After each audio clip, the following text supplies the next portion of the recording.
एक बार की बात है कि राजा सिद्धार्थ की धर्मपत्नी महारानी त्रिशाला सो रही थीं और सोते हुए उन्होंने 16 शुभ सपन देखे। 16 सपने देखे और उन सपनों में उन्होंने क्या देखा कि एक सफ़ेद रंग का हाथी है जो चल रहा है। दूसरे में एक सफ़ेद रंग का क्या देखा, वृषण देखा।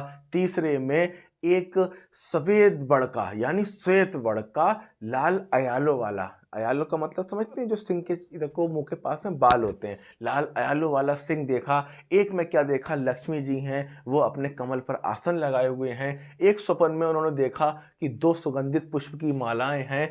अगले स्वप्न में उन्होंने देखा कि एक कमल का सरोवर है और उसमें 2 मछलियां आनंद के साथ खेल रही हैं। तीसरा देखा कि स्वर्ग को जाने वाला एक विमान है। नेक्स्ट सपना जो देखा वो एक जो रत्नों से भरा हुआ कलश देखा। इसके बाद इन्होंने क्या देखा कि आग जल रही है लेकिन उसमें धुआं नहीं हो रहा है। अगले सपने में ये देखा कि एक जलाशय है जो कि कमलों से भरा हुआ है। इस प्रकार उन्होंने क्या करे, 16 सपने देखे। जैसे सूरज, उदय होता हुआ सूरज, पूर्ण रूप का चंद्रमा, नागेंद्र का विमान, नागों के जो राजा होते हैं नागेंद्र, उनका विमान है जो पृथ्वी के धरातल से ऊपर उठ रहा है। इसके बाद रत्न जनित, रत्नों से जड़ा हुआ स्वर्ण संध्यासन देखा। इसके बाद एक क्षीर सागर देखा जिसकी बहुत गहराई होती है और रत्नों से भरा कलश देखा। तो महारानी ने अपने सपने में क्या देखे, 16 सपने देखे। और इसके बाद क्या हुआ, उन्होंने अपने जो पति थे उनका नाम क्या था, राजा सिद्धार्थ को बताया। राजा सिद्धार्थ एक कुशल राजनीतिज्ञ भी थे और साथ में एक पहुंचे हुए ज्योतिष भी थे जो ज्योतिष शास्त्र का ज्ञान रखते थे। तो फिर उन्होंने महारानी को बताया कि जब भी कोई तीर्थकर या कोई महान व्यक्ति या भगवान जन्म लेते हैं तो ये उसके संकेत होते हैं। तो महारानी ने कहा, मुझको बताइए इन मेरे सपनों का क्या मतलब है। तो राजा ने, जो ये महारानी थी, इनके सपनों का मतलब बताया। जैसे पहला सपना ये देखा था कि हाथी, श्वेत रंग का हाथी, तो इसका मतलब ये बताया कि आपका जो पुत्र होगा वो कैसा होगा, वो पुत्र अद्भुत होगा। जो श्वेत हाथी है इसका मतलब जो आपका होने वाला पुत्र होगा वो अद्भुत होगा। इसके बाद जो वृषण आपने सपने में देखा है इसका मतलब है वो जगत का कल्याण करने वाला होगा। और जो आपने लाल अयालों वाला सफेद बड़का आपने सिंह देखा है, इसका मतलब है कि आपका जो पुत्र होगा वो सिंह के समान बलशाली होगा। और जो आपने लक्ष्मी कमल पे आसन लगाए हुए लक्ष्मी देखी हैं, इसका मतलब है कि देवलोक से जो देवता गण हैं वो उसका अभिषेक करेंगे। आगे आपको ये भी कहानी मिलेगी कि वास्तव में देवता गण जो थे वो देवलोक से आए और उसका अभिषेक किया था। और जो 2 सुगंधित पुष्पमालाएं हैं इसका मतलब है वो नया धर्म, तीर्थ धर्म स्थापित करेगा और लोगों का भला करेगा। अगला जो सपना देखा था कि एक सरोवर है, उसमें 2 मछलियां क्रीड़ा कर रही हैं, खेल रही हैं। इसका मतलब है कि वो महा आनंद का दाता होगा, लोगों को उसके द्वारा आनंद आएगा। और इसके बाद उसको जो स्वर्ग का विमान देखा, तो इसका मतलब ये है कि वो जन्म से ही स्वर्ग का स्वामी होगा, यानी जन्म लेने से पहले ही स्वर्ग का स्वामी होगा। और जो रत्नों से भरा कलश देखा, इसका मतलब है वो रत्नों का भी स्वामी होगा। कौन? आपका पुत्र। और जो बिना धुएं की जो आग जल रही है तो वो सांसारिक कर्मों का अंत कर देगा और मोक्ष की प्राप्ति करेगा। इसके बाद जो कमलों का जलाशय है इसका मतलब है 1008 शुभ लक्षणों से आपका पुत्र जो होगा वो क्या होगा, युक्त होगा। और जो उगता हुआ सूरज दिखाई दे रहा था, इसका मतलब है वो तेज युक्त होगा और जो पापी लोग हैं उनका क्या करेगा, उद्धार करेगा, उनका उद्धारक होगा। और जो चंद्रमा है आपके सपने में, इसका मतलब ये है कि जो आपका पुत्र होगा वो तीनों लोगों को आनंदित करेगा, यानी तीनों लोक में उसके द्वारा क्या होगा, आनंद होगा। और जो नागेंद्र यानी नाग राजा, नाग के राजाओं का जो विमान है, नागेंद्र का विमान है, वो धरती से ऊपर उठ रहा है। इसका मतलब वो त्रिकालदर्शी होगा, तीनों कालों को देख सकता है। जो सिंहासन दिखा, इसका मतलब वो पूरे राज्य का स्वामी होगा। और जो समुद्र दिखा, क्षीर सागर, आपके सपने में, इसका मतलब है कि आपका जो पुत्र है उसमें असीम गहराई होगी। और रत्नों से भरा कलश का मतलब वो असीम गुणों से युक्त होगा। मतलब रानी को ये पता लग गया था कि उसके गर्भ से जो शिशु जन्म लेने वाला है वो कोई साधारण शिशु नहीं होगा, कोई दिव्य होगा जो आगे चल के तीर्थकर बनेगा। तो इस प्रकार से रानी एक स्वप्न देखती है और स्वप्न देखने के बाद, सपना देखने के बाद किसका, महावीर स्वामी का जन्म होता है। इस जन्म से पहले की भी एक कहानी है। वो कहानी ये है, असल में मैटर ये है कि महावीर के 27 जन्म हुए थे। महावीर स्वामी के 27 जन्म हुए थे। वो जन्म आगे बढ़ते बढ़ते बढ़ते बढ़ते इस जन्म में, फिर उस जन्म में, फिर उस जन्म में जो 27वां जन्म लिया था वो महावीर स्वामी ने राजा सिद्धार्थ और महारानी त्रिशाला के घर पर लिया था। और जो इनका पहला जन्म हुआ था इसका, महावीर स्वामी का, तो वो हुआ था नैसर नाम से। किस नाम से? नैसर नाम से। तो जो नैसर थे ये लकड़हारा थे, ये लकड़ियाँ काटते थे। धर्मात्मा तो इतने बड़े थे कि ये तब तक भोजन, जब ये भोजन करने बैठते थे तो ये तब तक भोजन नहीं करते थे जब तक इन्हें ये पता न लग जाए कि इनके आसपास का कोई व्यक्ति भूखा तो नहीं है। अगर आसपास का कोई भूखा है तो स्वयं न भोजन करके उस व्यक्ति को भोजन दे दिया करते थे। एक बार क्या होता है, कुछ साधुओं की टोली इनके पास आती है, घूमते हुए, भ्रमण करते हुए। ये इनका लंच का समय हो रहा था उस समय खाना खाने का समय हो रहा था। लेकिन इन्होंने उन साधुओं को देखा तो जो अपना भोजन है वो उन साधुओं को दे दिया और साधुओं के साथ बैठकर भोजन किया।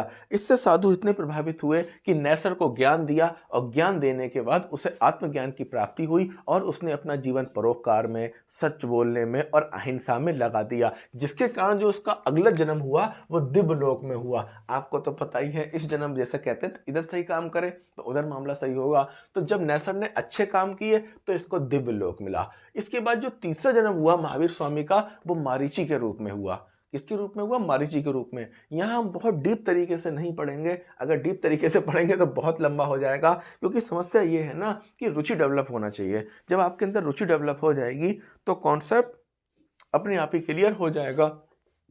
इसी तरीके से तीसरा जन्म मारीची के रूप में हुआ, फिर चौथा जन्म हुआ, 5वां, छठा, 7वां, 8वां, 9वां, 10वां, 11वां, 12वां और जो 16वां जन्म हुआ वो विश्वभूति के रूप में हुआ। और यहाँ भी इसने अच्छे कर्म करे और 17वें जन्म में इसे फिर दिव्य लोक मिल गया। क्या कह रहे थे यहाँ पे? जन्म से पूर्व ही स्वर्ग का स्वामी होगा। तो 2 बार ये क्या थे? दिव्य लोक में थे, एक बार दूसरे जन्म में और एक बार 17वें जन्म में। इसके बाद जो 18वां जन्म मिला वो त्रिपुष्ट वासुदेव के रूप में मिला, जिनकी माता का नाम था भद्रा। इन्होंने 4 सपने देखे थे और जिसमें यह क्लियर हो गया था कि जो पुत्र है वो महाबलशाली होगा, प्रतापी होगा और उसका यश जो है पूरे जगत में फैलेगा। और जो इसके बाद 19वां जन्म, 20वां जन्म, 21वां, 22वां, 23वां, 24वां, 25वां, 26वां और 27वें जन्म के रूप में महावीर स्वामी का जन्म हुआ। लेकिन इस जन्म की भी एक कहानी है। कहानी ये है कि महावीर की आत्मा की कल्पना ब्राह्मण कौन थे? ऋषभ दत्त की पत्नी देवानंद ने कर ली थी। जो ऋषभ देव की पत्नी थी वो देवानंद ने कर ली थी कि हाँ, उनके गर्भ से जिस शिशु का जन्म होगा वो कौन होगा? महावीर होगा और दिव्य ज्ञान वाला व्यक्ति होगा। लेकिन यहाँ पे प्रॉब्लम ये आ रही थी कि इतिहास रहा है कि जितने तीर्थकर हुए हैं वो ब्राह्मण नहीं, वो क्षत्रिय घरों में पैदा हुए हैं, यानी उनका क्षत्रिय घरों में पैदा होना जरूरी था। फिर होता क्या है कि ऐसा स्वप्न देख लेती हैं और जो पुराने तीर्थकर थे उनका जन्म कहाँ हुआ था? क्षत्रिय घरों में। और कुछ तीर्थकरों का जन्म हुआ था ब्राह्मण घरों में। कहाँ हुआ था? ब्राह्मण घरों में। और इसके गर्भाधान के 82 दिन के बाद ही इंद्र का सिंहासन डोल गया, यानी इंद्र को टेंशन हो गई कहीं ऐसा ना हो जो ये तीर्थकर हैं, जो ये जन्म लेने वाले हैं, ये किसी ब्राह्मण के घर में ले लें। यानी इंद्र को इस चीज़ पर टेंशन हो गई, उनका सिंहासन डोल गया, हिल गया। और तब उन्होंने क्या करा, जो इनकी पत्नी थी ऋषभ देव, देवानंद, इनके गर्भ से उस शिशु को ट्रांसफर करा गया। किसके गर्भ में करा गया? राजा सिद्धार्थ की पत्नी त्रिशाला के गर्भ में। यानी इंद्र ने क्या करा कि जो देवी नंदन थी, जो किससे थी? आपकी ब्राह्मण वंश से थी, ब्राह्मण थी, तो इनके गर्भ से शिशु को ट्रांसफर किया गया या स्थानांतरित किया गया। किसके गर्भ में? वो किया गया रानी त्रिशाला के गर्भ में। और जैसे ही रानी त्रिशाला के गर्भ में शिशु ट्रांसफर हुआ, होने के बाद उन्होंने 16 शुभ सपने देखे, यानी 16 स्वप्न देखे। तो इन 16 सपनों के बारे में आपने जान लिया कि 16 सपने महारानी के कौन से थे। ठीक है, कि हाथी, वृषण, सिंह, आपकी ये 2 सुगंधित पुष्पों की माला।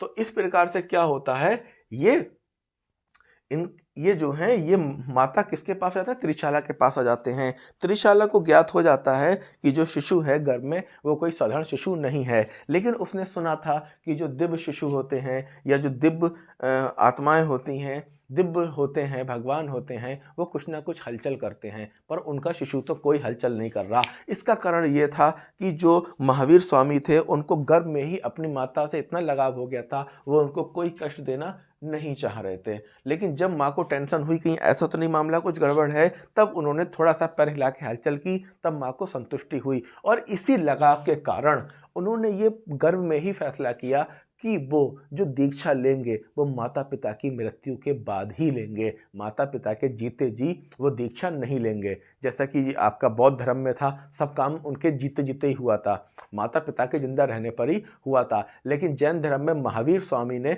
अब ये क्या फैसला किया कि वो जो दीक्षा लेंगे माता पिता की मृत्यु के बाद ही लेंगे। और फिर वही हुआ कि माता पिता की जो मृत्यु है वो 28 वर्ष की आयु में, जब इनकी उम्र 28 साल की थी तब माता पिता की मृत्यु हो गई। 2 साल धैर्य रखने के बाद इन्होंने 30 साल की उम्र में क्या करा, दीक्षा ले ली। और दीक्षा लेने के बाद चूंकि राजा थे, अपना सारा राजपाट सब कुछ दान कर दिया। और अंत में क्या हुआ, एक ब्राह्मण बचा जो इनसे दान लेने आया था। चूंकि इनके पास कुछ दान देने के लिए था नहीं, क्योंकि सब दान दे चुके थे, एक कपड़ा ही बचा था, तो उस कपड़े में से आधा काट के इन्होंने क्या करा, ब्राह्मण को दे दिया। लेकिन वो कपड़ा बहुत अच्छा था, ब्राह्मण को पूरा पसंद आ गया, तो उसने ये उम्मीद की कि अब जे मुझे आधा कपड़ा और दे देंगे। जैसे ही जो महावीर स्वामी थे आगे बढ़े, एक झाड़ी में उनका जो आधा वस्त्र बचा हुआ था वो भी फंस गया, और फंसने के बाद वो वस्त्र उस झाड़ी में ही रुक गया। फिर महावीर स्वामी ने पीछे मुड़कर नहीं देखा, वो आगे ही चले गए और वो वस्त्र ब्राह्मण को प्राप्त हो गया। अब यहाँ पे सबसे महत्वपूर्ण है, इनका नाम महावीर कैसे पड़ा। इनका नाम महावीर कैसे पड़ा, नाम था वर्धमान महावीर, वर्धमान मुख्य नाम था महावीर। तो इसके पीछे की भी कहानी है। इसके पीछे की कहानी ये है कि जो महावीर हैं इनकी चर्चा एक बार इंद्र की सभा में हो रही थी। इंद्र जो हैं आप जानते ही हैं, उनकी सभा थी। उस सभा में चर्चा हो रही थी कि ये बहुत बड़े तपस्वी हैं, बहुत कठोर तप करते हैं, इनके तप को कोई डिगा नहीं सकता, इनके तप को कोई भंग नहीं कर सकता, और ये वास्तव में जिन है। जिन का मतलब जिसने जीत लिया है अपनी इंद्रियों को। तो वहीं पे एक देवता थे संगम देव। कौन थे, संगम देव। ये इनकी इस बात से ईर्ष्यालु हो गए। ईर्ष्यालु की मतलब जलन करने लगे। तो इन्होंने कहा नहीं, ऐसा नहीं है, कोई कितना ही बड़ा कठोर तपस्वी हो उसे भी डिगाया जा सकता है, और कोई इतना महान बड़ा तप और ये नहीं कर सकता। तब देवताओं ने कहा ठीक है, आप अगर इनका तप भंग कर सकते हो, इन्हें तोड़ सकते हो, तो तोड़ के देख लो, अगर तुम में है। तो फिर संगम देवता ने क्या करा, इनका जो तप था उसमें विघ्न करने के लिए, तोड़ने के लिए सबसे पहले क्या करे, रेत की आंधी चला दिए। वो पूरे रेत में दब गए महावीर स्वामी।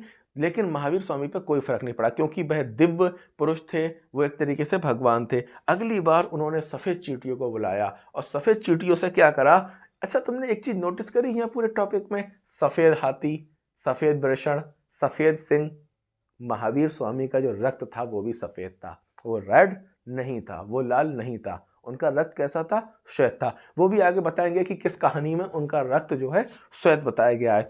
तो फिर अगला हमला उन पर संगम देव ने किससे करवाया, चींटियों से। पर महावीर स्वामी 1 इंच भी नहीं हिले। जब इसके बाद भी नहीं हिले, फिर बहुत मोटे मोटे मच्छरों को बुलाया गया, उन मच्छरों से हमला करवाया गया, जिन्होंने उनके शरीर को लहूलुहान कर दिया। फिर भी उन्होंने अपनी तपस्या भंग नहीं करी। इसके बाद काले बिच्छुओं को बुलाया गया। आप देखिए महावीर नाम क्यों पड़ा, महावीर इसलिए पड़ा कि उनके जैसा कोई वीर नहीं, उनके जैसा कोई साधना करने वाला नहीं, उनके जैसा कोई धैर्य रखने वाला नहीं। वास्तव में वो महावीर हैं। जो शब्द है वो क्या है, महावीर। महावीर, वीर तो सब होते हैं, पर वो महावीर कैसे बनते हैं, उनकी घनघोर तपस्या में, कठोर तपस्या में जितने विघ्न लगाए। फिर बड़े दांत वाले नेवलों को बुलाया गया, उनसे कटवाया गया, उनके शरीर का मांस फट गया, पर वह अपने स्थान से विचलित नहीं हुए। फिर नागों को बुलाया गया, बड़े बड़े नागों को, जिन्होंने अपनी पूंछों से इन पर प्रहार किया। इसके बाद बड़े बड़े चूहों को बुलाया गया, और फिर सफ़ेद हाथी को बुलाया, जिसने इन्हें उठा के पटक दिया, पर इन्होंने तपस्या भंग नहीं करी। फिर अशुभ भूतों को बुलाया गया। अब ये शुभ भूत कैसे होते हैं, अशुभ भूत कैसे होते हैं भाई, तो कैसे भूत थे यहाँ पे, अशुभ भूत थे। और इसके बाद 500 प्राणियों का जब वो नहीं टूटे, तो 500 मतलब स्टेप बाय स्टेप हमले हो रहे हैं। प्रतिज्ञा को भंग करने के लिए, तपस्या को भंग करने के लिए फिर 500 प्राणियों का भार उनके ऊपर डाला गया ताकि वो विचलित हो जाएं, टूट जाएं, पर उन पर कोई फर्क नहीं पड़ा। फिर जब वो संगम देव को लगा कि शारीरिक यातनाएं देने के बाद भी बंधन नहीं टूट रहा है, तब इन्होंने फिजिकल को चेंज करके इमोशनल पे ले आए। इमोशनल पे क्या ले आए ये संगम देव? इमोशनल पे ऐसे लेके आए, इन्होंने ये भ्रम दिखाया महावीर स्वामी को कि आपके पिता सिद्धार्थ और आपकी माता त्रिशाला को बहुत ही दर्द हो रहा है और दर्द में उन्हें पीड़ा पहुंच रही है।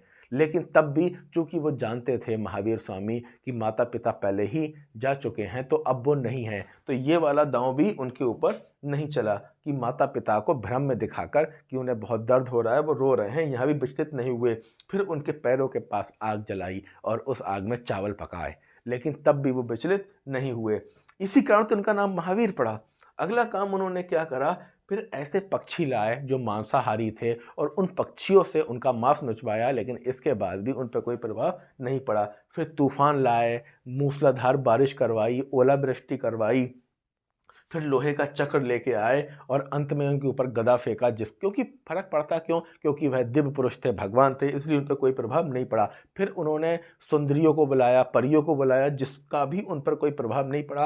अंत वो दिव्य रूप में प्रकट होकर स्वर्ग का लालच दे दिए। महावीर के सामने प्रकट हुए संगम देव और बोले, भाई मैं स्वर्ग जा रहा हूँ, आपको भी चाहो तो ले जा सकता हूँ। पर महावीर यहाँ भी विचलित नहीं हुए और अंत में वो संगम देवता को भी हार माननी पड़ी और हार मानने के बाद वो भी एक्सेप्ट कर लिए ये वास्तव में महावीर हैं। तो इस प्रकार इनका नाम महावीर पड़ा। ये बात क्लियर हो गई कि कैसे करके नाम इनका महावीर पड़ा। उलझे कौन थे? संगम देव। अब दूसरी कहानी आती है आपकी चंद्र कौशिक नाग की। जब इन्हें ज्ञान की प्राप्ति हो गई और ज्ञान की प्राप्ति होने के बाद क्या होता है कि एक बार ये एक गांव से जा रहे थे, उस गांव में आगे एक नाग रहता था जिसका नाम है चंद्र कौशिक नाग। लोगों ने बहुत समझाया कि आप उस रास्ते से मत जाइए, वो नाग जिसको भी देख लेता है उसको काट लेता है, उसके क्रोध में इतनी ताकत है कि अगर वो क्रोध की नज़रों से देख ले तो सामने वाला व्यक्ति मर जाता है, उसमें बहुत जहर है, जो भी उन रास्तों से गया है आज तक लौटकर नहीं आया है। तो महावीर स्वामी भी उस रास्ते पर चले गए। क्यों चले गए? क्योंकि ये त्रिकालदर्शी थे, तीनों लोगों को जानते थे, तीनों लोगों को जानते थे, तो तीनों कालों को जानते थे और सब कुछ आगे पीछे जानते थे। असल में यहाँ एक कहानी ये है, जो चंद्र कौशिक नाग है ये कैसे बना? ये चंद्र कौशिक नाग ऐसे बना, असल में मैटर ये था कि एक ऋषि थे और उन ऋषि का नाम क्या था? चंद्र कौशिक ऋषि। इन ऋषि ने बहुत घनघोर तपस्या करी, बहुत घनघोर प्रार्थना करी, तपस्या करी, तप करा, तो इनके अंदर असीमित शक्तियां आ गई और जब शक्तियां आ गई तो इन्हें अहंकार हो गया और अहंकार हो गया तो एक बार जो एक रास्ते से जा रहे थे, इनका चेला भी, शिष्य भी इनके साथ में था, इनके पैर से एक मेढक दब गया, एक मेढक दब गया और वो मर गया। तो चेले ने कहा, देखिए गुरुजी, आपके पैर से एक मेढक की मृत्यु हो गई है तो ये हत्या है, आप शाम को प्रायश्चित कर लीजिए इस चीज़ का। अगर आप प्रायश्चित कर लेंगे, क्षमा मांग लेंगे तो ये सही रहेगा ताकि आपको पाप ना लगे। चूंकि ऋषि को अहंकार हो चुका था, ऋषि का नाम क्या था? चंद्र कौशिक। तो उन ऋषि को क्या हुआ था? अहंकार हो गया था। अहंकार होने के बाद वो ऋषि ने क्या करा? अपने शिष्य को डांट दिया, बोले नहीं, मैं कोई भी माफ़ी या क्षमा याचना नहीं करूँगा। इसके बाद शाम होते होते, क्योंकि शिष्य को ये पढ़ा रखा था शिष्य ने कि अगर आपने दिन में कोई पाप करा है तो शाम तक आते आते माफ़ी मांग लीजिए, पाश्चाताप कर लीजिए, तो वो जो पाप है वो माफ़ हो जाता है। तो शाम को चेले ने फिर याद दिलाई गुरु को। यहाँ गुरु को गुस्सा आ गई और डंडा लेके वो गुरु के ऊपर दौड़े, डंडा लेकर वो शिष्य के ऊपर दौड़े, गुरु। ठीक है। अब अचानक घटना घट जाती है कि गुरु को ठोकर लगती है, वो एक खंबे से टकराते हैं और फिर गिर जाते हैं और उनके प्राण पखेरु उड़ जाते हैं। चूँकि उन्होंने बहुत कठोर तप किया था, बहुत कठोर तपस्या की थी, तो उन्हें स्वर्गलोक मिलता है। मतलब पहला जन्म क्या था? चंद्र कौशिक ऋषि का। दूसरा जन्म क्या? दूसरा जन्म में उनको क्या मिल गया? दिव्य लोक मिल गया। जो तीसरा जन्म होता है वो भिक्षु के रूप में होता है, लेकिन संयोग बस उस भिक्षु को एक बहुत बड़ा खेत और बाग मिल जाता है। तो उसको एक चीज़ पसंद नहीं होती भिक्षु को कि कोई भी बच्चा उसके बाग में आए, कहाँ दौड़ने लगता है? कुल्हाड़ी लेकर। और अचानक वही घटना घट जाती है कि जो कुल्हाड़ी है वो कुल्हाड़ी उसके उल्टा सर में लग जाती है भिक्षु के, और भिक्षु की वहीं मृत्यु हो जाती है। चूंकि बहुत गुस्सा में मृत्यु हुई थी, तो अब वो जो उसका चौथा जन्म होता है, उस चौथे जन्म में वो बनता है कौन? चंद्र कौशिक नाग। कौन बनता है? चंद्र कौशिक नाग बन जाता है, और ये वही क्रोधी नाग होता है। अब जब महावीर उस रास्ते से गुजरते हैं, तो वो नाग तो पहले वार्निंग दे देता है कि आप यहाँ से चले जाइए, आप हट जाइए, और कौन है? और जैसे ही महावीर पहुँचते हैं और वो सर्प उनके जब काटता है, तो वो क्या देखता है कि जो रक्त निकलता है पैर से, वो रक्त होता है वाइट, सफ़ेद। देखा सफ़ेद का कलेक्शन? तो रक्त सफ़ेद निकलता है, और वो समझ जाता है कि ये कोई बहुत ही महान और दिव्य पुरुष हैं, मेरी मोक्ष का रास्ता सीधा करेंगे। इस प्रकार वो क्षमा याचना करता है, और ये उसे आशीर्वाद देते हैं, और उसे मोक्ष की प्राप्ति होती है। अगली कहानी है चंदनवाला की। चंदनवाला क्या है? चंपा नगरी की राजकुमारी थी। एक बार क्या होता है, इसके पिता पर दूसरे राज्य के राजा हमला कर देते हैं, और इनके पिता की मृत्यु हो जाती है। तब एक जो व्यापारी होता है वो इसको खरीद लेता है, और खरीदने के बाद अपने घर पे ले आता है। चूंकि ये इसको खरीद के अपने घर पे लाता है, तो इसके साथ पुत्री के समान व्यवहार करता है, और पुत्री समझकर अपने पास रखता है, क्योंकि उसके यहाँ कोई बच्चा नहीं होता है। लेकिन जो उसकी पत्नी होती है व्यापारी की, जिसका नाम मूला होता है, उसको यहाँ डाउट रहता है कहीं ऐसा ना हो मेरा पति इससे प्रेम करने लगे, या मेरा पति कल को इससे विवाह कर ले। इसलिए जैसे ही वो व्यापार करने कुछ दिनों के लिए जाता है, इसकी पत्नी उसके बाल मुंडवा के, जो चंदन वाला होती है, उसके बाल मुंडवा के 3 दिन तक उसे भूखा प्यासा जंजीरों से बंधवा कर रखती है, और 3 दिन के बाद उसको खोलती है और उसको भुने चने देती है। इसी बीच महावीर स्वामी घोषणा करते हैं कि वो अपना जो प्रसिद्ध उपवास है उसको तोड़ने वाले हैं। यानी जो उन्होंने अब तक का बड़ा उपवास रखा है, व्रत रखा है, वो उसको तोड़ेंगे। लेकिन वो भोजन जो है भिक्षा लेने के बाद करेंगे। यानी वो दरवाजे पर जाएंगे और भिक्षा लेंगे, फिर भोजन करेंगे। इसी क्रम में क्या होता है कि वो जो चंदन वाला होती है उसके दरवाजे पे पहुंच जाते हैं। चूँकि चंदन वाला ने 3 दिन से खाना नहीं खाया होता है, वो भी भूखी होती है, उसे बहुत आवश्यकता होती है खाने की, तो उसे चने मिलते हैं। लेकिन जब उसे ये पता लगता है कि महावीर स्वामी घर घर जाकर भिक्षा ले रहे हैं, और वो हर किसी घर खाना नहीं खा रहे, वो केवल उसी के घर खाना खाएंगे जो उनकी कुछ शर्तों को पूरा करेगा। इसी क्रम में वो कहाँ पहुँच जाते हैं? चंदनवाला के दरवाजे पे पहुँच जाते हैं, जहाँ चंदनवाला उनको वो जो भुंजे हुए चने होते हैं वो उनको अर्पित कर देती हैं कि आप ये चने खाइए। जबकि आवश्यकता तो चंदनवाला को भी बहुत होती है, लेकिन वह अपनी भूख छोड़ के स्वामी को क्या है, चने दे देती है। पर स्वामी उसको ग्रहण नहीं करते, जो महावीर स्वामी है उसको ग्रहण नहीं करते, क्योंकि वो जो व्यक्ति उनको वो देगा भिक्षा, उसकी आंखों में आंसू भी होने चाहिए। तब जब वो मना कर देते हैं, तो ये चीज़ देखकर चंदनवाला रोने लगती है, उसकी आंख में आंसू आ जाते हैं, और महावीर से पूछती है कि आप मेरा जो भोजन है क्यों नहीं ले रहे हैं। तो अंत में क्या होता है, वो उसके दिए हुए चनों को ग्रहण करते हैं और अपने उपवास में खाते हैं। ये वही चंदनवाला थी जब जैन सदबियाँ बनी। कितनी? जब 36,000 जैन सदबियों की पहली अध्यक्षा या पहली प्रमुख थी।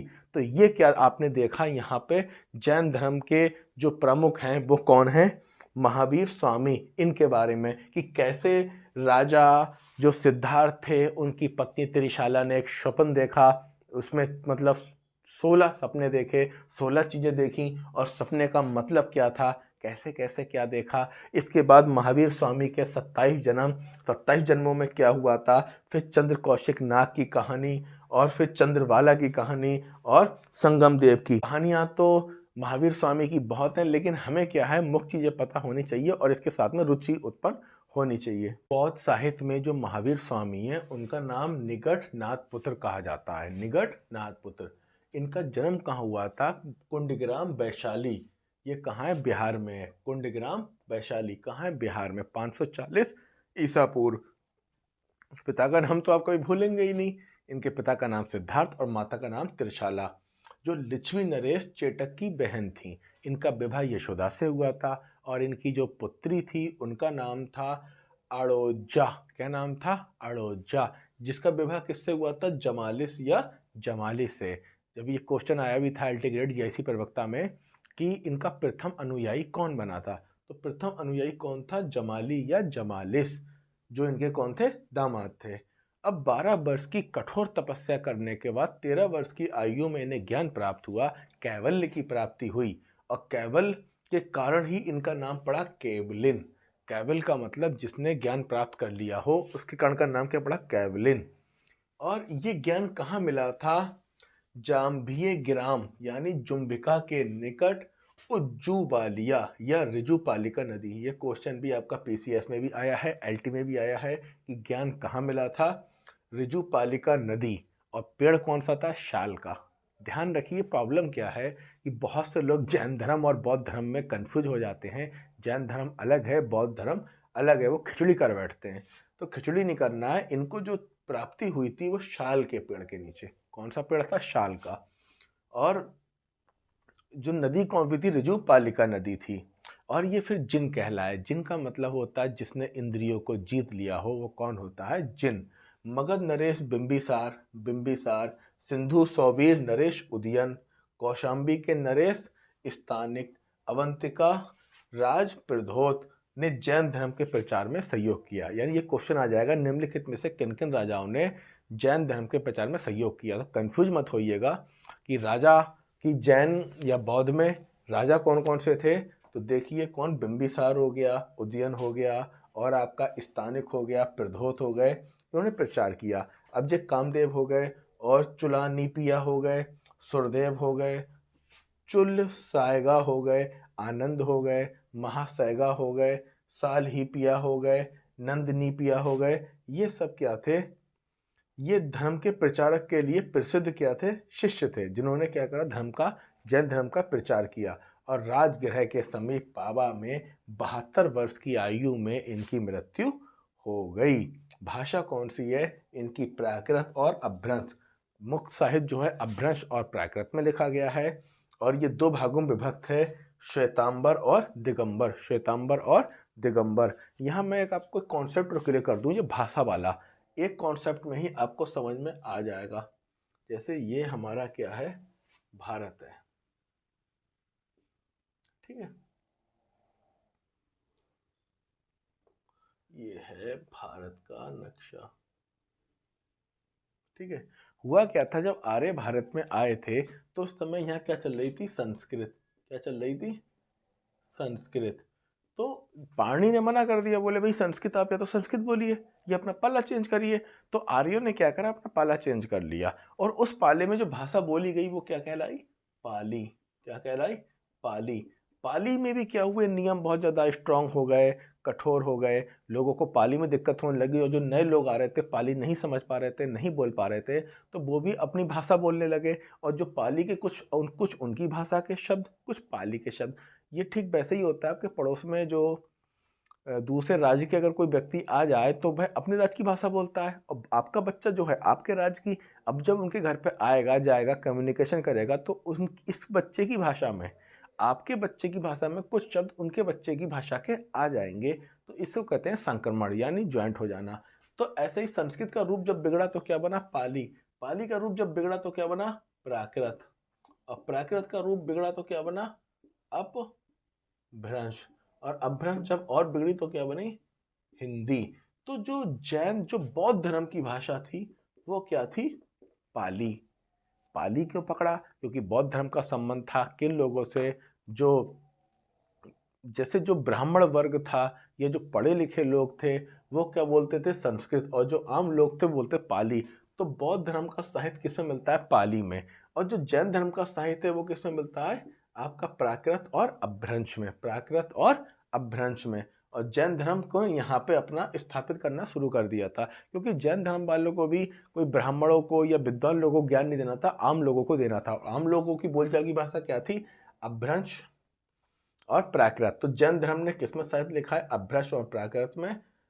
और आपका बौद्ध धर्म ने लिखा है पाली में। और जो विद्वानों की भाषा थी वो संस्कृत थी, ठीक है।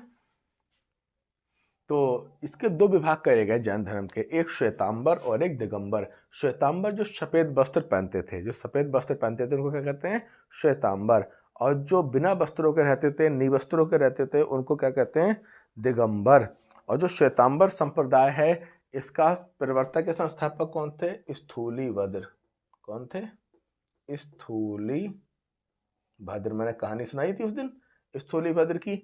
और दिगंबर बिना वस्त्रों वाले। कहानी सुनाई थी कि वो जब आधा कपड़ा उसको दे दिया याचक को, उसने और चाहा, वो उनके पीछे चल दिया, अचानक झाड़ियों में उनके कुछ कपड़े फंस गए और वो झाड़ी ने ही खिंच गए और वो बिना वस्त्रों के ही चले गए। तो ये क्या है?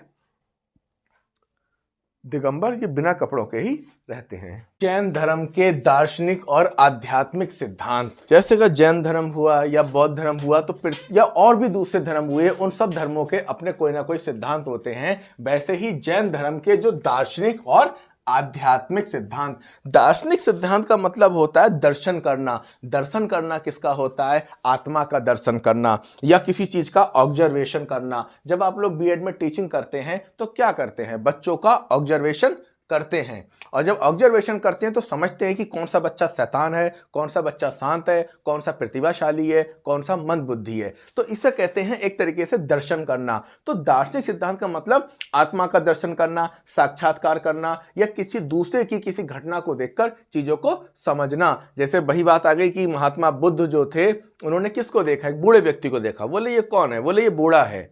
तो क्या मुझको भी एक दिन बूढ़ा होना है? हाँ, तुमको भी एक दिन बूढ़ा होना है। तो इस तरीके से क्या होता है? एक तरीके से दर्शन होता है।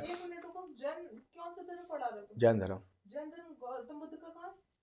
एग्जाम्पल दे रहा हूँ ना, गौतम बुद्ध। बच्चे मिक्स कर देंगे, छोड़ो, क्योंकि जैन धर्म के संस्थापक कौन है? महावीर स्वामी है ना। तो महावीर स्वामी की कोई कथाएं कम कोई ना है, वो गलत हो जाएगा। जैन धर्म के सिद्धांत, दार्शनिक एवं आध्यात्मिक सिद्धांत। दार्शनिक सिद्धांत का मतलब ये होता है दर्शन। दर्शन का मतलब होता है अपनी आत्मा का साक्षात्कार करना या किसी चीज का ऑब्जर्वेशन करना या उसको लेके आपके क्या विचार हैं, तो इसको कहते हैं दार्शनिक। और आध्यात्मिक का मतलब होता है मनन करना, चिंतन करना। कहते हैं भाई आध्यात्मिक व्यक्ति है, यानी वो चिंतन करता है और मनन करता है। तो इनके जो भी विद्वान रहे हैं, महावीर स्वामी रहे, अन्य रहे, उन्होंने अपना जो विचार हैं, अपने आचार हैं और जो भी ऑब्जर्वेशन है उसको क्या है, थोड़ा सा उसके आधार पर इन्होंने कुछ सिद्धांत दिए हैं। वो क्या है? निवृत्ति मार्ग। ये निवृत्ति मार्ग क्या होता है? उस संसार से विमुख हो जाना जिसमें अंतहीन दुख भरे हुए हैं। यानी जितने दुख हैं वो सब कहाँ हैं? संसार के अंदर हैं। अगर आप संसार से विमुख हो जाते हैं तो आपके दुख खत्म हो जाते हैं। जैसे जो लोग भाई हिमालय चले गए या सन्यास ले लिया, जंगल में चले गए, तो सीधा सा काम क्या करा कि जो संसार है, मोह माया है, उसको छोड़ दिया, और छोड़ने के बाद आपके दुख क्या हो गए? कम हो गए। अच्छा, तो ये कह रहे हैं कि आप संसार से विमुख क्यों हो जाएं? क्योंकि ये संसार जो है वो अंतहीन दुखों से भरा हुआ है। इतना अच्छा शब्द लगाया है, अंतहीन। अंतहीन का मतलब होता है जिन दुखों का कभी अंत नहीं होता। तो इनका जो पहला सिद्धांत है वो है निवृत्ति मार्ग, यानी उस संसार से विमुख हो जाइए जिसमें बहुत ही दुख भरे हुए हैं। और कैसे दुख हैं? अंतहीन दुख है। संसार जगत मिथ्या, जगत क्या है? मिथ्या है, यानी जगत से विमुख हो जाइए। अब वो कह रहे हैं कर्म तथा पुनर्जन्म का सिद्धांत, कि कर्म और पुनर्जन्म। तो देखिए, अच्छे कर्म करोगे तो क्या होगा? स्वर्ग मिलेगा। गलत कर्म करोगे तो क्या मिलेगा? नरक मिलेगा। जैसे आपने देखा था कि जो नैयर था, जो उनका पहला जन्म हुआ था महावीर स्वामी का, तो उसका मैटर क्या था कि उसने अच्छे कर्म करे थे, तो उसको क्या मिला? दिव्य लोक मिला। इसके बाद दिव्य लोक में उन्होंने अच्छे कर्म नहीं करे, फिर उसको फिर पृथ्वी लोक मिला। तो ऐसे ही ये कह रहे हैं कि मोक्ष के लिए कर्म से विमुख होना आवश्यक है। यानी आप काम करना ही बंद कर दो, सारे काम करना बंद कर दो, चाहे वो अच्छे काम है चाहे वो गलत काम है, तो आप इस बंधन से मुक्त हो जाओगे, इस बंधन से छुटकारा हो जाएगा। तो कर्म और पुनर्जन्म, इससे मुक्ति पाना है तो आपको कर्म से विमुक्त होना पड़ेगा, क्योंकि भाई कर्म तो आदमी करता ही है, अच्छे करे या गलत करे तो उसके हिसाब से उसे आगे का फल मिलता है। और जब आप कर्म ही नहीं करोगे तो कोई फल मिलेगा ही नहीं, यानी आप क्या हो जाओगे? मुक्त हो जाओगे। फिर वो कह रहे हैं त्रिरत्न, बहुत इंपॉर्टेंट है, कई क्वेश्चनों में आया है कि त्रिरत्न क्या है। तो त्रिरत्न जो है साम्यक धारणा, सबसे पहले धारण कीजिए, सबसे पहले क्लियर कीजिए कि आपको करना क्या है। साम्यक चरित्र, आपका चरित्र कैसा होना चाहिए? क्लियर होना चाहिए, साम्यक। और साम्यक ज्ञान, आपका ज्ञान जो है वो भी कतई स्पष्ट और क्लियर होना चाहिए कि क्या ज्ञान लेना है क्या नहीं है। इसके बाद अगला इनका जो दर्श सिद्धांत है वो है स्यादवाद। सयादवाद का मतलब होता है जो मानसिक योग्यता होती है, मन स्थिति होती है, विचार करने की योग्यता होती है, वो सभी में समान नहीं होती। किसी की कैसी होती है, किसी की कैसी होती है। अब वो कह रहे हैं अनेकात्मवाद, इनका एक सिद्धांत है अनेकात्मवाद कि आत्मा का अस्तित्व तो है। ये कह रहे हैं कि आत्मा का अस्तित्व तो है, लेकिन आत्मा और धर्म का कोई संबंध नहीं है। आपको क्या लगता है, आत्मा है नहीं है? कभी विचार किया है इस शब्द के ऊपर कि आत्मा है या नहीं है?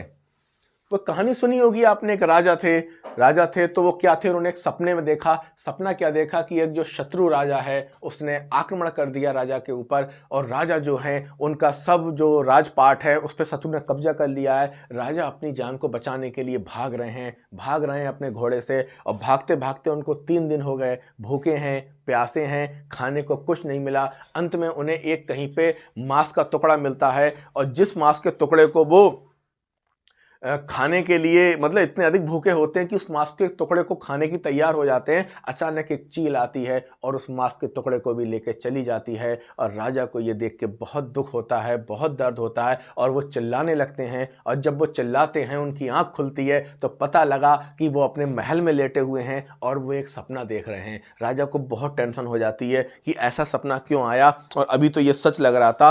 तो इस सपने का अर्थ निकालने के लिए वो ज्योतिषियों को बुलाते हैं। तो उसमें से एक बहुत महान ऋषि होते हैं, वो उनके सपने का अर्थ बताते हैं कि महाराज जो आप देख रहे थे वो भी क्या था, वो आपकी आत्मा ने देखा। वो किसने देखा?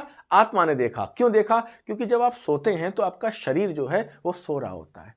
क्या हो रहा था? सो रहा होता है। और सपना कहाँ चलता है? मन में, आपके मन में, बुद्धि में, मस्तिष्क में चल रहा होता है। तो बॉडी सो रही है, सपना कहाँ आ रहा है? आपके मस्तिष्क में, आपके मन में, बुद्धि में। पर उसको ऑब्जर्व कौन कर रहा है? वो कौन है जिसने आपको सुबह उठने के बाद उस सपने के बारे में बताया? वो आपकी आत्मा है। ये वही चीज़ है, जब आप सही काम करते हो तो आपको अच्छे से शाबाशी देती है या आपको ऐसा फील कराती है, फील गुड कराती है। लेकिन जब आप गलत काम करते हो तो ये पीछे से आके आपको रोकने का प्रयास करती है कि ऐसा मत करो। तो ये कौन होती है? आत्मा होती है। तो जो सपना राजा ने देखा था उसको ऑब्जर्व किया था, देखा था आत्मा ने। तब वह ऋषि बताते हैं उसको, महाराज जो आपने देखा था ना वो सत्य था, और जो आज आप देख रहे हो हकीकत में ना वो सत्य है। तो ना वो सत्य था ना ये सत्य है। तो ये सब क्या है? एक तरीके से रूप है जो बदलते रहते हैं। तो इस तरीके से आत्मा जो है वो हमारे अंदर रहती है। बाकी तो आत्मा के बारे में आपने फिल्मों में देखा ही होगा, अच्छी आत्माएं, बुरी आत्माएं, वो अलग ही कॉन्सेप्ट चलते रहते हैं। तो यहाँ पे हम क्या देखेंगे? अनेकात्मवाद की आत्मा का अस्तित्व तो है। मान तो रहे हैं जैन वाले की आत्मा है, पर वो ये कह रहे हैं इसका आत्मा का और धर्म का कोई संबंध नहीं है। अगला इनका सिद्धांत है अनीश्वरवाद। अनीश्वरवाद, सृष्टि का निर्माता ईश्वर नहीं है। वो साफ कह रहे हैं कि ईश्वर नहीं है, जो भी सृष्टि बनी है उसका निर्माता कौन है? ईश्वर नहीं है। ईश्वर ने कोई सृष्टि नहीं बनाई है। हाँ, जो आपके अंदर के अच्छे गुण होते हैं, जो आपके अंदर की अच्छी योग्यताएं होती हैं, उनको प्रकट करने के लिए हम ईश्वर का नाम लेते हैं। जैसे किसी ने किसी पर दया करी तो कह ही देते हैं कि ये तो एक ईश्वरीय गुण है, वो तो साक्षात्कार भगवान है, आप भगवान के रूप में हमारे सामने आए, इस तरीके से बचा लिया। जैसे कहीं एक्सीडेंट हो जाता है तो क्या होता है, कुछ लोग किसी को एक्सीडेंट हुआ बहुत जल्दी उनको हॉस्पिटल पहुंचा देते हैं, उनको ब्लड दे देते हैं। तो जो मरने वाला व्यक्ति होता है, जिसका एक्सीडेंट होता है, जो नहीं मरता, वो यही कहता है कि आप तो हमारे लिए भगवान बनकर आए, आप हमारे लिए ईश्वर बनकर आए, आपने हमें बचाया। तो उनका कहना ये है कि जो दिव्य गुण हैं या अच्छाइयाँ हैं उनको प्रकट करने के लिए हम ईश्वर का नाम लेते हैं। बाकी सृष्टि का निर्माण ईश्वर ने नहीं किया है। अगला जो इनका सिद्धांत है वो है निर्वाण। जैसे आपने देखा होगा कि निर्वाण को प्राप्त हुए, तो निर्वाण में क्या मतलब है? ना तो सुख बचे, ना ही दुख बचे, ना ही कर्म बचे, ना ही कर्मों का फल बचे। तो इस स्थिति को क्या कहते हैं? निर्वाण करते हैं, यानी मुक्त हो जाना, पूरी तरीके से मोक्ष की प्राप्ति कर लेना। अहिंसा, बहुत से लोग अहिंसा का मतलब ये समझते हैं कि जीवों पर मारपीट ना करना, जीवों का मर्डर नहीं करना, जीवों को मारना नहीं, उनकी हत्या नहीं करना। पता लगा मुर्गा मारे और खा गए, ये क्या है? अहिंसा है। तो ऐसा नहीं है, अहिंसा का अपना एक खास मतलब है। वो जैन दर्शन में क्या है कि 6 जीव माने गए हैं, जिसमें कौन कौन से हैं? पृथ्वी काय, जो पृथ्वी पर रहते हैं। दूसरे जल काय, जो जल में रहते हैं। तीसरे वायु काय, जो वायु में उड़ते हैं। फिर अग्नि काय, अग्नि काय का मतलब जो अग्नि से उत्पन्न है या अग्नि द्वारा जलाए जाते हैं या अग्नि के आसपास रहते हैं। फिर वनस्पति काय, यानी जैसे पौधे हो गए, और आपकी जैसे आप सब्जी खाते हो तो सब्जी खा रहे हो तो फल को तोड़ के ला रहे हो, जो भी तोड़ के ला रहे हो तो वो भी एक प्रकार से क्या हो रहा है, अहिंसा हो रही है। आपका मिर्च का पौधा आया, आपने उसमें से मिर्च तोड़ी और उसको खा रहे हैं, तो ये क्या है, एक प्रकार से अहिंसा है। और जस सजीव, यानी जो भी सजीव चीजें हैं उनके प्रति संयम पूर्ण व्यवहार करना, ये क्या होता है, अहिंसा। कि आप जो 6 जीव हैं, पृथ्वी का है, जल का है, वायु का है, अग्नि का है, वनस्पति का है, इनके प्रति संयम पूर्ण अगर व्यवहार रखेंगे तो इसको क्या कहते हैं, अहिंसा। अगला क्या कह रहे हैं, व्यवहारिक सिद्धांत। इनके व्यवहारिक सिद्धांत में क्या है, पहला पंच महाव्रत। पंच महाव्रत क्या है, 5 महाव्रतों का पालन करना चाहिए। अहिंसा आप जानते ही हैं कि जो भी, चाहे वो जल में रहने वाले हैं, चाहे वायु में रहने वाले हैं, कहीं भी रहने वाले जीव हैं, यहाँ तक कि जो वनस्पतियाँ भी हैं, उनके साथ कोई भी क्रूर व्यवहार नहीं करना चाहिए। अगला क्या है, सत्य। कर्म और वचन में सत्यता होनी चाहिए। जिसको आप कर्म कुछ कर रहे हैं, बता कुछ रहे हैं, तो यहाँ पे क्या होना चाहिए, इसमें सत्यता होनी चाहिए। और कबीर ने भी इस पे काफ़ी कुछ लिखा है, काफ़ी कुछ बताया है, आपने पढ़ाई होगा कि वो कहते हैं कथनी जो है वो मीठी खांड सी और करनी विष की लोए। काम कहना आसान है, करना कठिन होता है। तो एक रूपता रहनी चाहिए आपके कर्म में और आपके वचन में। ये अगला इनका कॉन्सेप्ट है, क्या है, महाव्रत असत्य। असत्य का मतलब है दूसरे की वस्तु को स्वीकार नहीं करना चाहिए, ना तो छल कपट से करना चाहिए, ना वैसे करना चाहिए। कहने का मतलब गिफ्ट नहीं लेना चाहिए। जब आपकी जॉब केबीएस में या नवोदय में लगेगी तो वहाँ पे एक रूल ये भी होता है कि अगर आप टीचर हैं तो आप जो पेरेंट्स होते हैं या बच्चे हैं उनसे कोई भी गिफ्ट, कोई भी पुरस्कार या कुछ भी लेना मनाही है। आप उनसे कुछ भी नहीं ले सकते। तो ये वही चीज़ है कि दूसरे की वस्तु को नहीं स्वीकारना, डायरेक्ट भी नहीं लेना और छल कपट के द्वारा भी नहीं लेना। पता लगा किसी की कोई वस्तु सही लगी, अब आपने उसको कह दिया कि चाहिए, अगर सामने वाले की मजबूरी है तो आपको देना पड़ेगी, उसको देना पड़ेगा आपको। तो ऐसी स्थिति में आप किसी की कोई भी वस्तु स्वीकार नहीं करें। अगला है ब्रह्मचार्य, वो आप जानते ही हैं क्या है। और इसके बाद है अपरिग्रह। अपरिग्रह क्या होता है, अनावश्यक रूप से संग्रह ना करना। यही नहीं कि बेमतलब में चीज़ों का संग्रह करे जा रहे हैं, चीज़ों को स्टोर करे जा रहे हैं, चीज़ों को इकट्ठा करे जा रहे हैं। जितनी आपको आवश्यकता है उतना इस्तेमाल करिए, अनावश्यक रूप से स्टोर मत करिए। अब इसके बाद अगला है आपका त्रिगुण व्रत, यानी त्रिगुण व्रत। आपको 3 गुण वाले व्रतों का रखना चाहिए, जिसमें क्या है, कार्य क्षेत्र, जिस फील्ड में भी आप काम करें उसके प्रति ईमानदार रहें। सत्य कर्म, आप हमेशा अच्छे कर्म करें। ये नहीं कुत्ता जा रहा है तो उसको पीट दिया, कोई बूढ़ा या कोई और व्यक्ति है तो उसको भी पीट दिया। तो आप अच्छे कर्म करें, बेकार कर्म ना करें जिससे दूसरों को प्रॉब्लम हो। भौतिकवादी प्रवृत्ति को सीमित करें। भौतिकवादी प्रवृत्ति का मतलब है लग्जरी, जो भी लग्जरी लाइफ है उसको सीमित करें। हद से ज़्यादा सुविधाएं, हद से ज़्यादा फैसिलिटी आप ना लें। ये सारे इन्होंने कॉन्सेप्ट बताए। अगला है चतुशिक्षा शिक्षा व्रत, यानी 4 शिक्षा व्रत बताए, जिसमें क्या, देशवृत्ति। देशवृत्ति का मतलब है अगर एक चीज पे फोकस कर रहे हैं तो एक ही पे करें, दूसरी ओर ना जाएं, दूसरी ओर ना जाएं। सामयिक व्रत, सामयिक का व्रत का मतलब है समय समय पर सही निर्णय लें, सही क्या कहते हैं, संकल्प लें, सही डिसीजन लें और सही संकल्प लेते रहें। अगला क्या है, कथा श्रवण। ऋषियों की, मुनियों की, ज्ञानी लोगों की, आचार्यों की कथाओं को क्या करते रहें, सुनते रहें। यानी लोग आपको ज्ञान दें तो ज्ञान की प्राप्ति करते रहें। अगला है आपका आदर भाव, ऋषियों के प्रति, मुनियों के प्रति, तीर्थकरों के प्रति और जो भी धर्मगुरु हैं उनके प्रति क्या करना चाहिए, आदर भाव करना चाहिए। इनके अन्य सिद्धांत क्या हैं, नारी स्वतंत्रता, और नारियों को भी स्वतंत्रता होनी चाहिए सोचने की, विचारने की। और इनके पास भी जो सदवियाँ थीं वो नारी सदवियाँ थीं। आपने कहानी सुनी थी चंदनवाला की। इसके बाद आचार तत्व। आचार तत्व का मतलब आपकी सोच, आपका सोचना, विचारना, ये सब भी कैसा होना चाहिए, सात्विक होना चाहिए। और नगनता, नगनता जैसा कि आप जानते ही हैं, तो इसमें जो जैन धर्म में अगर आप देखें तो श्वेतांबर और दिगंबर, तो दिगंबर वाले जो होते हैं बिना वस्त्रों के रहते हैं। तो नगनता का मतलब जो है कठोर तप के लिए, कठोर बल के लिए और कठोर यातनाओं को सहन करने के लिए नगनता जो है वो आवश्यक होती है। पाप तो बताया गया सब धर्मों में कि पाप से दूर रहिए। चोरी हो गई और झूठ बोलना हो गया, अहिंसा हो गई, ये सब क्या है, पाप है। तो आपने देखा कि यहाँ जैन धर्म के प्रमुख सिद्धांत क्या हैं। तो असल में ये सब सिद्धांत इसलिए ही बनाए गए ताकि जीवन जो है व्यक्ति का वो दुखों से दूर हो जाए, दुखों से मुक्त हो जाए। और बड़ा इन्हीं के एक प्रमुख धर्मगुरु हैं जो कहते हैं कि जो कष्ट हैं वो आत्मा के लिए विटामिन हैं और अच्छे व्यक्ति के लिए भोजन है। यानी कष्ट बहुत ज़रूरी हैं, कष्ट बहुत ज़रूरी है आत्मा के लिए। जब आत्मा को कष्ट होता है तभी आत्म साक्षात्कार होता है और व्यक्ति चिंतन करता है, और चिंतन करता है तब वो चीज़ों को ऑब्जर्व करने की या उसका अपना एक दर्शन बनता है और उसको ऑब्जर्व करने की क्षमता आती है। तो इस प्रकार से ये आपका क्या है,